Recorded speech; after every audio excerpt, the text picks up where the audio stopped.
जय श्री कृष्णा, राधे राधे। और आज की जो सुंदर लीला है वो मैं आपको बता देती हूँ।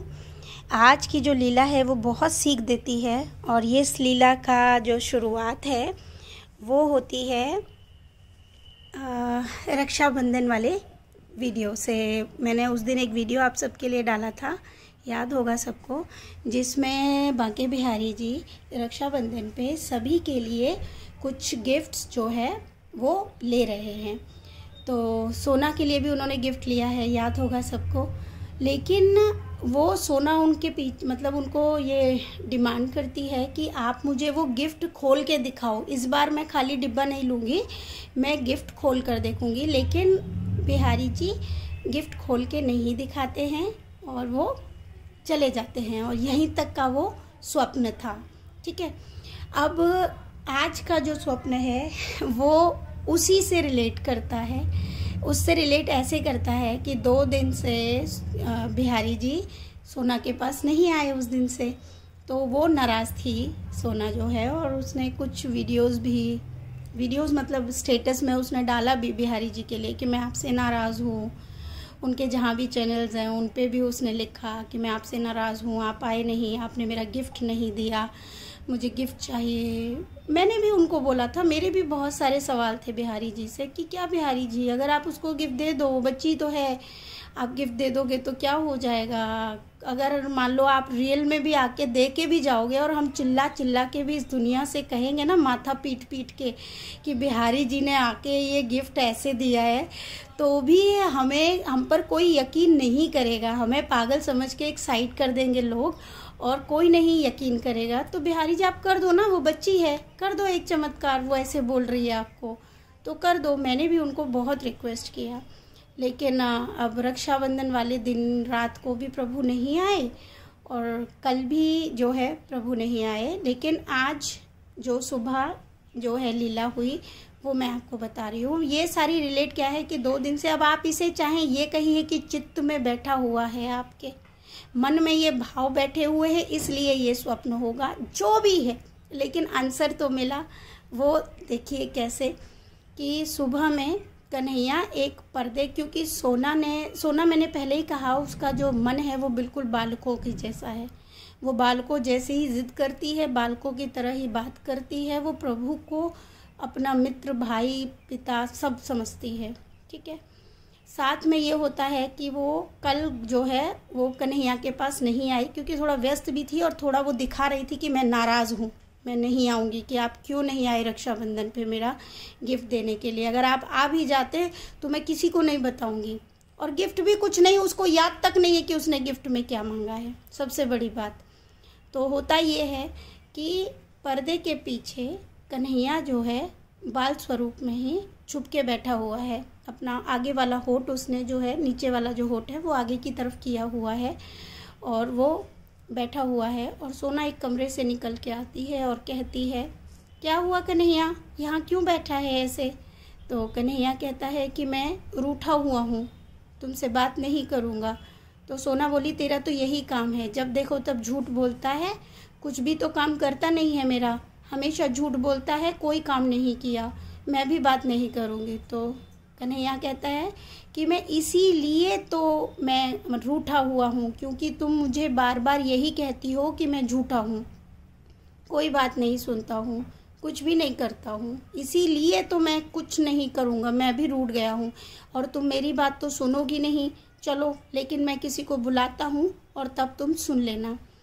ऐसे बोल के जो हमारे बाल स्वरूप कन्हैया हैं वो एक रूम में चले जाते हैं। उस रूम से एक तीव्र रोशनी आ रही है और उस रोशनी में वहाँ पर सोना को बिहारी जी दिखते हैं। लेकिन बिहारी जी जो दूर से आ रहे हैं, सोना ने एक साइड को फेस किया हुआ है लेकिन उसको पीछे से भी दिख रहा है। सोचिए, मतलब उसको पीछे से भी दिख रहा है और वो देख रही है कि बिहारी जी चलते आ रहे हैं। लेकिन बिहारी जी का जो स्वरूप है, वो दूर से आ रहे हैं तो छोटे से लग रहे थे, लेकिन जैसे जैसे वो नज़दीक आ रहे हैं उनका स्वरूप बहुत विराट होते चला जा रहा है। और सोना का जो साइज़ है वो बहुत छोटा छोटा छोटा छोटा, और वो बहुत छोटी हो गई है। मतलब अगर वो गर्दन करके जब बिहारी जी की तरफ देख रही है तो उनका विराट स्वरूप दिख रहा है, विराट मतलब रूप में है। तो सोना बोलती है, मुझे और छोटा कर दो, ताकि मुझे तो कुछ सुनाई देगा नहीं, आप क्या बोलेंगे। तो बिहारी जी उसे थोड़ा सा नॉर्मल करते हैं ताकि उसकी वॉइस मतलब बिहारी जी तक पहुंच जाए। तो वो कह रहे लगे कि ठीक है, मुझे तो वैसे भी आपसे बात नहीं करनी है, मैं तो जा रही हूँ।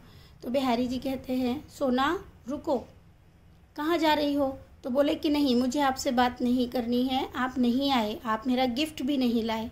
तो बिहारी जी कहने लगे बस इसी बात को तो मैं तुम्हें बताना चाहता हूँ कि तुम ज़िद बहुत करती हो।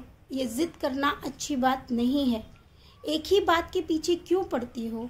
ये तुम सोचो कि तुम छोटी छोटी चीज़ मांग रही हो और मैं कुछ बड़ा देना चाहता हूँ। देखो, तुम्हें यकीन नहीं है ना, मैंने लिस्ट बना के रखी है। और प्रभु एक पीछे से एक वाइट पेपर निकालते हैं, उसको खोलते हैं और दिखाते हैं, लेकिन उसमें कुछ समझ नहीं आ रहा है क्या है। वो खुद ही इस तरीके से पढ़ते हैं कि जैसे कोई चीज़ है, और वो कहते हैं कि मैंने सब रखा है, लेकिन ये सब चीज़ मिलेंगी, लेकिन वक्त पे मिलेंगी। तो सोना बोलती है नहीं, मैंने तो जो आपसे कहा छोटी सी चीज़ बोली, आपने वो क्यों नहीं की आप वो। तो बिहारी जी कहते हैं फिर वही बात, मैं वही तो कह रहा हूँ कि तुम ज़िद बहुत करती हो। मैं अगर मान लो तुमको वो चीज़ दे भी दूँ, मान लो मैंने तुमको दे दिया, फिर तुम जाके तो बाहर सबको बता दोगी कि मैंने ये दिया है, और जब तुम सबको बताओगी तो सब आके मुझसे कहेंगे कि प्रभु आप तो सबको देते हैं, मुझे भी दे दो। लेकिन मैं ऐसा नहीं कर सकता हूँ। प्रभु ने कहा कि मैं ऐसा नहीं कर सकता हूँ। क्यों नहीं कर सकता हूँ? क्योंकि मैं हर किसी को उसके अनुसार और समय के अनुसार ही देता हूँ। उस व्यक्ति के कर्तव्यों और कर्मों के आधार पर देता हूँ और वक्त पर देता हूँ। तो सोना कहती है हाँ, आप ना बार बार यही बोल के मुझे कर देते हो। और सोना को ये भी याद नहीं है कि उसने क्या मांगा था प्रभु से गिफ्ट में। तो प्रभु कहते हैं ये चीज़ बिल्कुल अच्छी नहीं है। तुमको जो चीज़ है, मुझे सब पता है तुमको क्या चाहिए और कब देना है, मैं ये भी जानता हूँ। मेरे को सभी को पता है, मुझे सब चीज़ों के बारे में पता रहता है। मैं यहाँ पर खड़े खड़े सब देखता हूँ। मैं मंदिर में भी खड़ा रहता हूँ और तुम्हारे घर में भी मैं देखता हूँ। तो ये सारी चीज़ प्रभु बोलते हैं। सोना लेकिन फिर कहती है ठीक है, आपको जो करना है, अब मैं कुछ मांगूंगी ही नहीं। सोना ऐसे बोलती है। प्रभु कहते हैं फिर वही ज़िद, फिर वही ज़िद। और ये सारी चीज़ बोलकर प्रभु चले जाते हैं। ये जब सुबह ये जो लीला हमने सुनी, तो आप इसे कोई भी रूप दे दीजिए, लेकिन इसमें सीख कितनी बड़ी थी अब आप सब समझ गए होंगे। इस लीला का सबसे बड़ा एक ही इसका संक्षिप्त आंसर ये है, उत्तर ये मिलता है कि ये वास्तव में बिल्कुल सत्य बात है कि प्रभु वो नहीं देते जो। इसलिए इस बात से हमें ये समझ आता है कि प्रभु हमें जो देते हैं वो सर्वोत्तम होता है, और उसको देने का भी एक निश्चित समय होता है। प्रभु को पता होता है हमारे कर्म, हमारी सारी चीज़ें, उनको सबकी इच्छाओं के बारे में पता होता है, लेकिन वो सब हमें प्राप्त होता है हमारे स्वयं के किए हुए पुण्य फलों के द्वारा।